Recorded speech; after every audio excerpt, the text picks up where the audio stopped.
Muito bem-vindo. Então agora a gente está indo para a aula de revisão. Eu não sei se você chegou a ver as outras aulas, mas lembrando que a gente tem 4 aulas principais. Então a gente vai ter aula de consolidação, revisão, preparação e hábitos. Eu recomendo de uma forma geral você ver a aula de consolidação antes. Não tem problema você seguir daqui para frente, a gente vai dar uma passada por cima dos conceitos também, mas essa aula de consolidação ela vai fornecer uma base melhor para a gente compreender por que a gente está usando cada um desses métodos e qual que é o processo que está por trás de uma revisão efetiva, tá bem? Mas de qualquer forma a gente vai pingando, indo e voltando em alguns conceitos. Se você tiver qualquer dúvida mais aprofundada, daí você pode voltar lá na aula de consolidação e ver também e relacionando uma aula com a outra, tá bem? O que a gente vai ver nessa aula de revisão?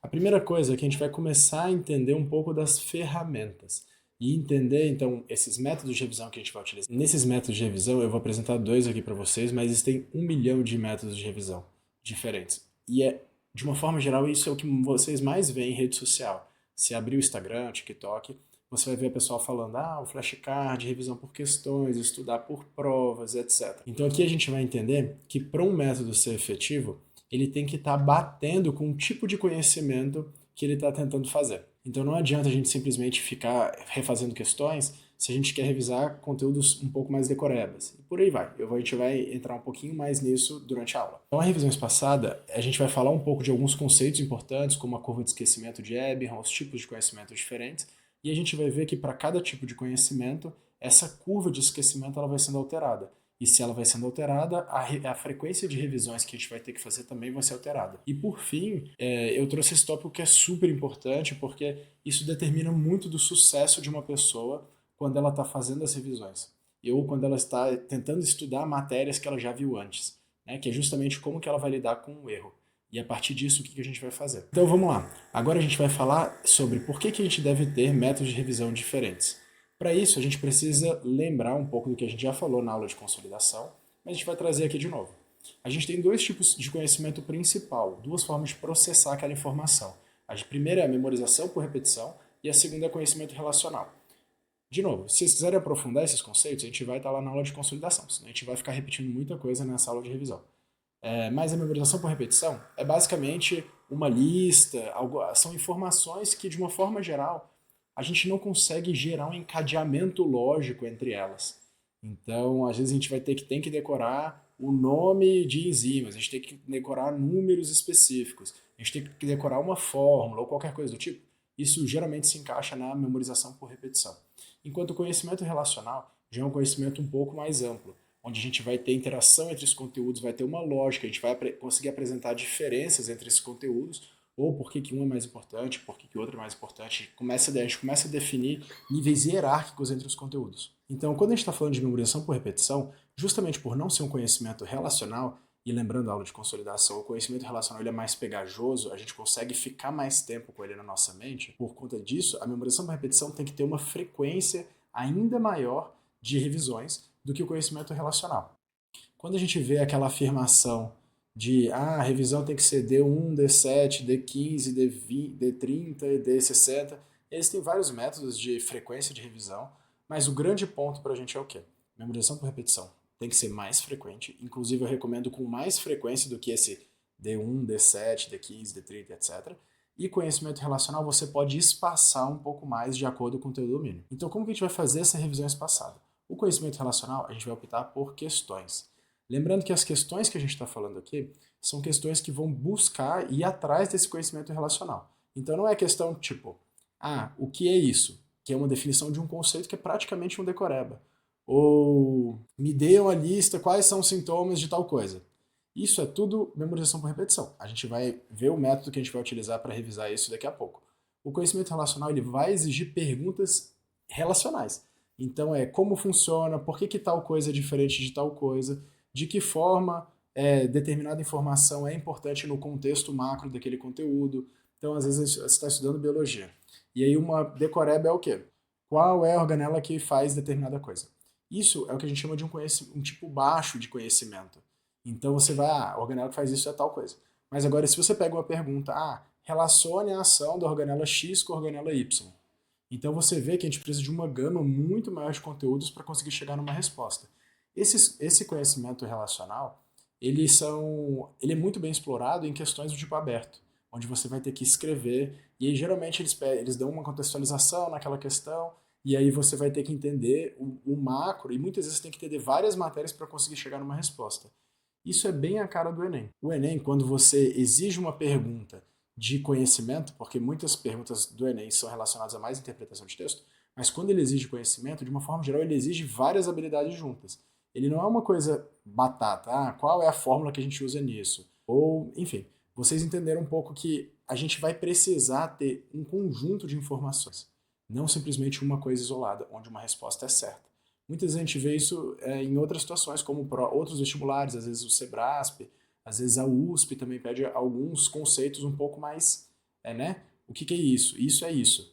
Certo ou errado, né? Quando a gente está falando desse tipo de pergunta mais direcionada e objetiva, que a gente consegue responder com decoreba, a gente está falando de outro tipo de conhecimento. Aqui, lembra, aqui é mais amplo. Como que a gente vai fazer isso? Quando a gente faz uma revisão por questões, essas questões elas têm que abranger, elas têm que ser mais amplas, como a gente vem dizendo. E para isso, a gente consegue fazer um espaçamento cada vez maior. Você lembra daquilo que a gente falou lá na aula de consolidação sobre esforço correto? Aqui a gente vai usar um termo chamado recordação ativa, que vocês vão ver isso na internet, ou já viram, chamado de Active Recall. Ou seja, a gente vai ter que gerar esforço para a gente conseguir lembrar daquelas informações. As questões, elas não são a melhor forma da gente gerar esse Active Recall. Por quê? Porque quando você está lendo uma questão, a gente traz um aspecto que a gente chama de reconhecimento. Você já sabe pelo menos o que aquela questão está querendo dizer.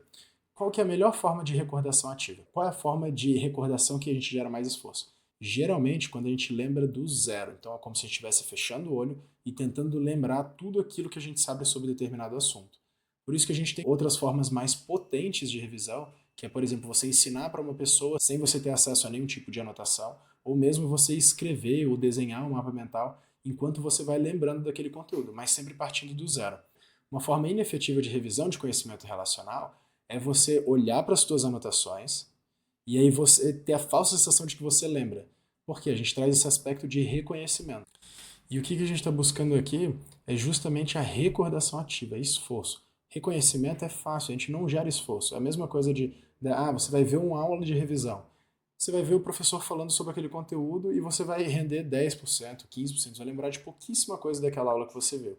Aqui, então, a gente percebe que as questões elas dão esse contexto macro para a gente. Elas vão exigir vários contextos, vai exigir da gente um encadeamento lógico das nossas ideias para a gente apresentar. Então, lembra que a gente fala quando a gente falou na aula de consolidação sobre aquele fator que, quando a gente lembra de uma coisa, a gente tem um conhecimento em teia, a gente consegue puxar uma teia inteira a partir de um. Uma boa questão é que vai exigir isso. Existem várias formas de fazer a questão. A gente pode fazer as nossas próprias questões para a gente revisar. Então a gente estuda um conteúdo, depois que a gente estudar, a gente faz as questões que a gente acha que são relevantes para a gente lembrar, e com o tempo a gente vai fazendo elas. Ou a gente pode pegar questões prontas. Lembrando que quando a gente pega questões prontas, a gente tem que priorizar aquelas questões que são mais contextuais do que questões específicas de decoreba. Porque as questões de decoreba, a gente tem uma outra ferramenta melhor, que simplesmente é o flashcard. O flashcard, para quem não sabe como que funciona, como se tivesse um card, onde a parte da frente desse card tem uma pergunta e a parte de trás tem uma resposta. Então toda vez que você for pegar o seu deck, que a gente chama, né, que é esse conjunto de cards, você vai olhar a pergunta e você vai se esforçar para você tentar lembrar. A gente tem esse fator de esforço, né? Sempre nas revisões que a gente está falando, a gente vai entender um pouco mais, mas a gente tem esse fator de esforço, ele tem que estar presente. Então a gente olha para aquele card, a gente faz um esforço para lembrar. Conseguindo ou não, a gente vira a carta. Se a gente conseguiu e acertou, aquele card ele vai estar um pouco mais afastado nas nossas revisões, porque significa que a gente está lembrando legal. E errou, daí esse card ele vai ter que estar um pouco mais próximo no nosso calendário de revisão. Se a gente errou, se a gente olhou para a questão e a gente não lembra nem do que aquilo se trata, daí a gente vai ter que olhar a resposta e logo em seguida a gente vai ter que fazer essa memorização de novo. Qual que é o ponto importante aqui?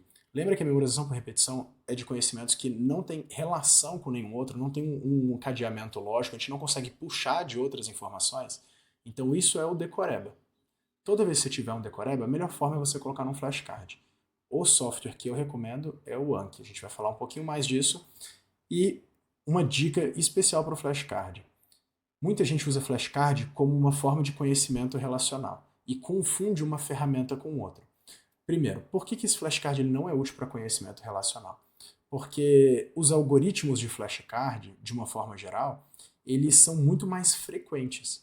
Então, se você coloca perguntas de conhecimento relacional em flashcards, você vai ficar completamente atolado de flashcards. E tem um grande ponto importante. Você vai pegar uma questão, a questão tá, relacione os conceitos X e Y. E aí você vai ter que responder isso na tua cabeça para depois você ver a resposta. Quando você vê a resposta é gigante. Muitas vezes você acertou 80%, mas 20% não. Ou você acertou 30%, mas errou 70%. E aí você não sabe dizer se aquilo você errou, ou se aquilo você não lembrou direito. Então a gente fica meio confuso quando a gente está adotando o algoritmo do flashcard, porque muitas vezes a gente pode estar repetindo um flashcard porque a gente erra um detalhezinho dele, mas a gente tem que gastar um tempo enorme lembrando daquilo. Lembrando de todo um contexto que está envolvido naquilo. Só que quando a gente gasta tempo lembrando de alguma coisa que é fácil para a gente lembrar, a gente não consolida aquela informação de fato. Então, por isso a gente está falando de recordação ativa, a gente tem que exigir esse esforço. Então, flashcard para conhecimento relacional, particularmente, eu não recomendo. Tem muita gente que usa, mas eu vejo esses dois problemas. Você tem uma sobrecarga muito grande e você não consegue ter um diagnóstico adequado daquilo que você está errando. É possível você fazer essa memorização por repetição com questões? Perfeitamente, é possível. Só que quando a gente está falando de questões já prontas, até porque, assim, cá entre nós, o flashcard, ele é um tipo de pergunta, né? Mas quando a gente está falando de método de revisão por questões, a gente está pegando questões já prontas. E de uma forma geral, as questões elas vêm mais contextualizadas do que elas vêm decorebas. Então você vai fazer uma prova de vestibular, não tem nenhuma questão de matemática ou física pedindo para você falar a fórmula. Ou fale a data de tal evento em história, por exemplo.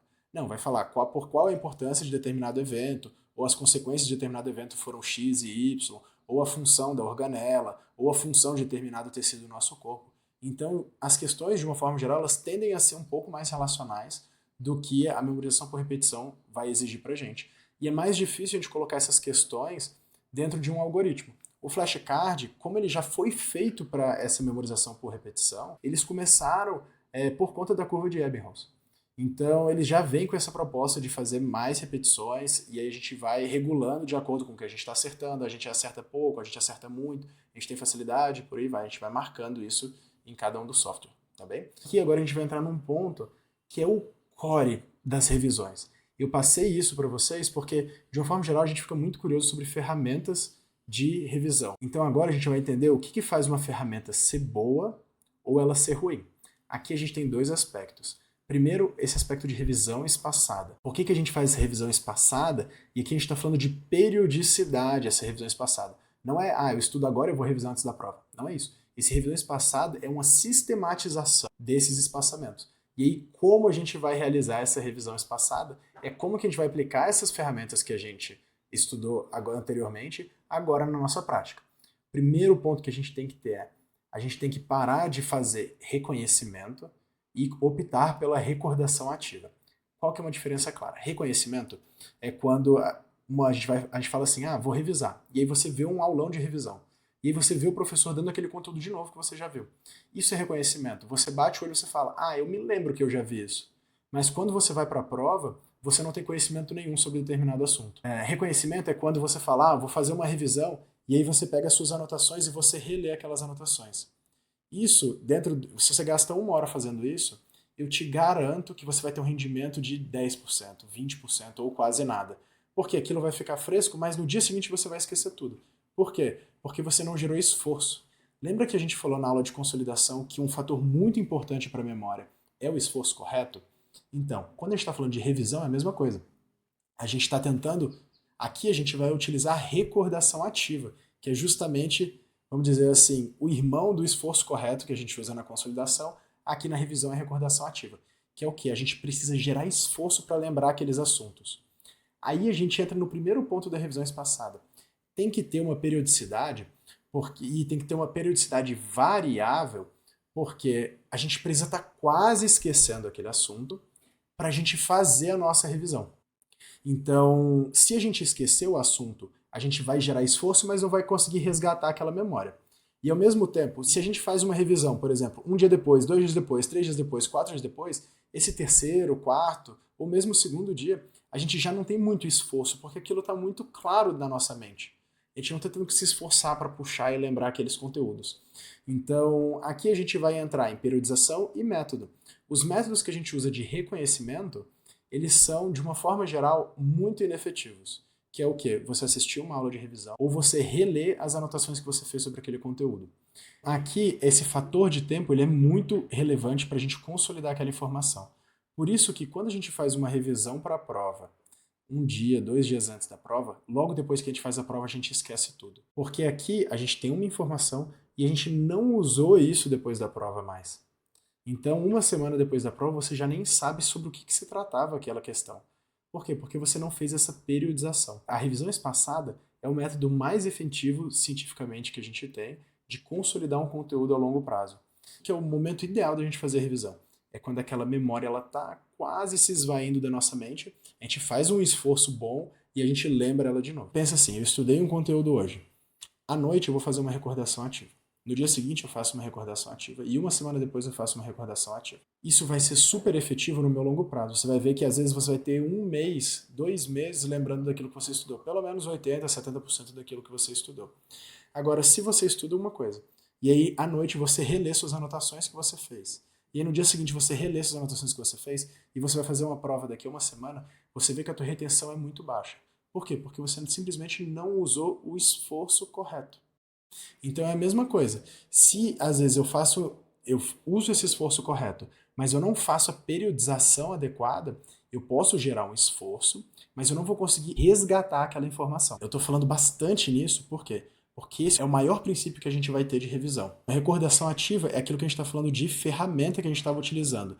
A revisão espaçada é o calendário de quanto em quanto tempo a gente vai usar essas ferramentas de recordação ativa. E a gente vai ter tempos diferentes. Lembra aquilo que a gente estava falando? Questões está ligado a um conhecimento relacional, ou seja, ele é muito mais pegajoso. Lembra que a gente precisa usar a revisão espaçada, e a revisão espaçada, o ideal é quando a gente está quase esquecendo. Então o calendário para a gente fazer essa revisão espaçada, ele é muito mais espaçado do que para flashcard, que é memorização por repetição, que a gente tem que ter uma frequência muito maior para conseguir consolidar aquela memória. Quais são os dias chaves para a gente fazer por questões? Se possível, no dia que você aprendeu aquele conteúdo, então se você aprendeu de manhã, você faz uma recordação ativa à noite. O dia seguinte é super importante e uma semana depois. Esses 3 dias, eles são cruciais para a consolidação de uma memória. Com isso, a gente consegue expandir muito a retenção daquele conteúdo no tempo. Só que, inevitavelmente, esse conteúdo ele vai cair em desuso e a gente vai esquecer. Se a gente esquecer, a gente vai ter que fazer uma nova consolidação. É retrabalho para os nossos estudos. Então, o ideal é que a gente tenha esse calendário. Eu faço o calendário do mesmo dia. Se não der certo, eu posso fazer o calendário só do dia seguinte, uma semana depois, e a minha recomendação é 1 mês depois. A partir disso, você pode ir de 2 em 2 meses fazendo essas questões. Então, esse é o calendário que eu uso dentro da mentoria. Outro ponto importante, por exemplo, para quem está na faculdade ou está no colégio e está querendo aprender, você pode estabelecer dias na semana de revisão. Eu vou revisar toda quarta e todo sábado. Aí na quarta eu faço a revisão da semana, no final da semana anterior até o início da semana. No sábado eu faço dessa última semana. E por aí você vai fazendo. Aí sempre lembrando que você vai ter que resgatar aqueles conteúdos que você viu mais ou menos há um mês atrás. Os flashcards, a minha recomendação é o algoritmo padrão do Anki, para mim, ela é a minha referência. Eu já testei com vários outros algoritmos diferentes, com vários dias de revisão diferentes, só que eu acho que o custo-benefício não vale. Então o Anki, ele tem um monte de gente por trás disso, analisando as pesquisas em relação à memória e consolidação de assunto e redefinindo esse algoritmo. Então a minha recomendação é, pode confiar no algoritmo do Anki, que ele vai variar de acordo com o teu acerto. Então você tem 4 classes, você não lembra e você pede para ver aquele card de novo, você achou aquele card difícil, você achou aquele card fácil, você achou o outro card muito fácil. Então são essas 4 categorizações quando você vira o card. Lembra que a gente falou? A gente tem uma pergunta na frente, a gente tem uma resposta atrás. Quando a gente vira, a gente pode escolher entre essas 4, a depender de como foi o nosso rendimento, como a gente sente que foi o nosso rendimento em relação àquele conteúdo. Então, se aquele card foi muito fácil, ele vai vir durante mais tempo, ou seja, significa que a nossa memória está boa sobre aquele assunto, então a gente vai demorar mais tempo para esquecer. Lembra? Ele vai ter que surgir de novo quando a gente está quase esquecendo. Por isso esse espaçamento mais longo. Se a gente achou muito difícil e tem algumas informações no card que a gente não decorou, então ele vai ter que vir um pouco mais cedo, porque a gente vai precisar de mais tempo para ir consolidando essa memória. A minha recomendação é que você use o algoritmo do próprio Anki, não perca muito tempo com isso. Mas lembrando, flashcard para memorização por repetição e questões para conhecimento relacional. Então agora a gente vai entrar. Tudo bem, eu fiz uma questão e eu errei essa questão. Quando a gente erra um flashcard, uma memorização por repetição, não tem problema, porque ou a gente erra ou a gente acerta, porque é um decoreba, né? Mas se a gente erra dentro de uma questão, lembra que a gente está falando de conhecimento relacional, existe uma série de motivos pelo qual a gente pode estar errando. Por isso, a gente vai ter que ter um olhar mais minucioso para esse tipo de erro. Então, a primeira coisa que a gente tem que entender, e é mudar um pouco da nossa mentalidade, todo erro ele é uma oportunidade. A gente não gosta de fazer uma questão e errar, mas quando eu vejo uma grande quantidade de erros em questões que eu estou fazendo, eu fico feliz porque eu sei quais são as minhas lacunas. Isso é uma questão de mentalidade. Muita gente não gosta de fazer revisão, muitas vezes porque está errando bastante e não consolidou bem um assunto, e aí a revisão joga isso na cara da pessoa. É desconfortável você errar, mas se acostume com esse desconforto. A gente tem desconforto quando a gente está errando, a gente tem desconforto quando a gente tem uma recordação ativa, a gente tem desconforto quando a gente tem que praticar o esforço correto na consolidação, a gente tem um desconforto quando a gente faz um diagnóstico, a gente tem um desconforto quando a gente faz um simulado. Tudo isso gera desconforto. O erro, ele é desconfortável, mas ele é uma oportunidade. Então, quando vê um erro, você fala assim, cara, o que eu posso aprender com isso? Esse é o primeiro ponto. Então, a gente vai usar simplesmente um método simples, que a gente chama de método RIC na Intento, que é o reconhecer, investigar e classificar. Esse método RIC ele é super simples. A primeira coisa é você olhar e identificar aquele erro. Você reconhece o que você está errando. Você vai ter uma pergunta, conhecimento relacional, de uma forma geral, ele vai exigir vários assuntos, você vai identificar naquilo o que você errou. Agora você vai investigar. Por que eu errei isso? Será que eu errei esse conceito porque eu não sei ele, ou porque eu o confundi com outro conceito, ou porque eu não entendi a diferença dele para outro conceito, ou porque eu não entendi qual que é o impacto dele no macro daquela matéria? Então a gente vai investigar e esmiuçar o que levou a gente a cometer aquele erro. E por fim a gente vai fazer uma classificação. Eu investiguei aquele erro, agora eu consigo classificar. Eu errei porque eu não sabia um conteúdo, eu errei porque eu não estudei esse conteúdo ainda, eu nunca tinha visto ele antes, eu errei porque eu estava simplesmente com falta de atenção, eu sabia todo esse conteúdo, mas eu não sei, às vezes eu estava distraído quando eu fiz a questão, eu já estava no final de uma lista de questões e eu estava cansado. Ou eu errei, por exemplo, porque eu interpretei mal uma questão. Eu achei que ela estava pedindo uma coisa, mas na verdade ela estava pedindo outra. Essas são as 4 classificações básicas que eu uso dentro da mentoria. Com isso, você vai ter um leque. Se você erra por interpretação, você tem que ter determinada ação. Ah, eu tenho que melhorar a minha interpretação de texto. E a gente vai ter várias ações direcionadas a isso. Se eu erro por falta de atenção, tem outros motivos. Será que eu estou dormindo bem? Será que eu não estou descansando adequadamente durante as minhas sessões de estudo, porque eu chego no final de uma lista já cansado? Se eu erro por conteúdo, o que aconteceu? Será que eu não consolidei aquele conteúdo? Será que eu não consegui consolidar ele bem? Ou se eu erro porque eu nem estudei aquele conteúdo, o professor não falou, não tem no material, ou aquilo não é relevante e foi só uma questão específica que está trazendo. Com isso, de uma forma geral, a gente vai ter uma clareza do que a gente vai fazer com o erro. Pra gente, o tipo de erro, que a classificação que a gente colocou, vai definir os próximos passos. Isso é muito importante porque a maior parte das pessoas erra e simplesmente vê o comentário do professor depois. Isso é a pior coisa que você pode fazer, porque você tem uma falsa sensação de que você entendeu. Lembra que a gente falou de reconhecimento? Quando a gente erra e não tenta buscar o porquê, investigar e gerar um esforço para compreender aquele nosso erro, a gente vai cair no reconhecimento. A gente vai ver o professor falando e você falando, ah, esqueci, era por conta disso. Só que isso não consolida uma memória. Então, você vai fazer essa mesma questão um dia depois, 2 dias depois, uma semana depois, você vai errar a mesma coisa. Você vai ficar o tempo inteiro causando os mesmos erros. Por quê? Porque você não faz uma reconsolidação ativa. Você não está gerando esforço para consolidar uma memória correta. E eu vejo isso muito em estudantes de vestibular, principalmente, porque eles estão batendo a cabeça com a mesma matéria, errando as mesmas coisas e não estão mudando o que ele faz quando ele erra. E o principal erro que eu vejo vocês cometerem quando vocês estão fazendo a revisão é justamente você se acomodar com o reconhecimento. Trazendo um pouco dos pontos chaves do que a gente viu nessa aula. Primeiro, revisar e estudar, ou seja, exige esforço correto, exige esforço. Por isso que a gente está falando de recordação ativa. Esse é um dos principais conceitos envolvidos com a revisão. Você reler suas anotações é completamente ineficiente. Você ver uma aula de revisão é ineficiente. O que é eficiente para a gente revisar? Qualquer coisa que gere esforço. Para isso, a gente vai ter ferramentas que te levem a esforço. Por isso que eu determinei essas duas básicas para a gente começar. Conhecimento relacional envolve questões, porque essas questões vão exigir esse conhecimento, essa interação entre os conceitos e essa lógica por trás. Enquanto a memorização por repetição, a gente vai usar o flashcard. Mas você vê que ambas estão utilizando a nossa recordação ativa. Muitas pessoas aqui, elas também dão uma roubadinha. Elas veem uma questão, elas falam, isso daqui eu já sei, mas elas não respondem e elas simplesmente aí clicam logo no certo ou no errado para ver qual é a resposta. Isso é preguiça mental. Preguiça mental não leva a gente a consolidar memória nenhuma. Se você tiver preguiça, você está perdendo o teu tempo. A mesma coisa com o flashcard. A pessoa olha o flashcard, ela fica meio com preguiça e ela já vai direto para a resposta.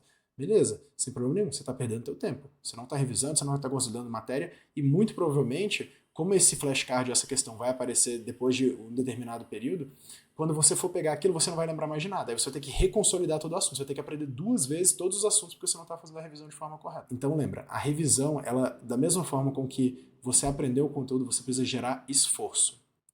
Por isso a gente tem essa revisão espaçada. Esse espaçamento vai gerar, a gente está quase esquecendo uma memória, aí sim a gente faz a recordação ativa dela. Isso consolida uma memória de forma muito mais efetiva. Então se organiza para implementar essa revisão espaçada. Se você está na escola, se você está estudando para o vestibular, se você está numa faculdade, essa revisão espaçada é um dos conceitos mais importantes que a gente tem junto com a recordação ativa. E por fim, a gente vai ter que mudar essa mentalidade em relação ao erro. Parar de desgostar do erro, de achar que é ruim. E você começa a criar intimidade. Toda vez que você vê um erro, você fala, ótimo, maravilha para mim. Isso é uma oportunidade de eu investigar e melhorar aquilo que eu estava errando. Agora, se você vê um erro, você simplesmente clica no botão de ver a resposta, o comentário que o professor fez, e você se contenta com isso, você está perdendo o teu tempo. Já, mais hora, menos horas, você vai ter que reconsolidar todo aquele conteúdo de novo porque você simplesmente esqueceu. Ou você vai assumindo que você entendeu os conteúdos na hora da prova e quando você for fazer as questões você não vai lembrar de absolutamente nada e vai ter uma nota ruim. Por fim, como todo encontro, aqui a gente está falando de novo, o mapa do aprovado ele vai dar todos os princípios básicos para vocês não ficarem patinando no mesmo local. Se vocês quiserem aprender um pouco mais, então no Medicina Sem Cursinho a gente vai falar um pouco mais de quanto tempo que essas revisões têm que durar. Ah, eu faço uma lista de 20 questões, faço uma lista de 30 questões, quantas questões eu tenho que fazer por matéria. A gente vai entender um pouco melhor sobre aplicar essas ferramentas na hora correta. Como que eu vou brincando com as questões, com os flashcards, entendendo melhor o meu processo de consolidação, de quanto em quanto tempo eu vou ter que fazer isso.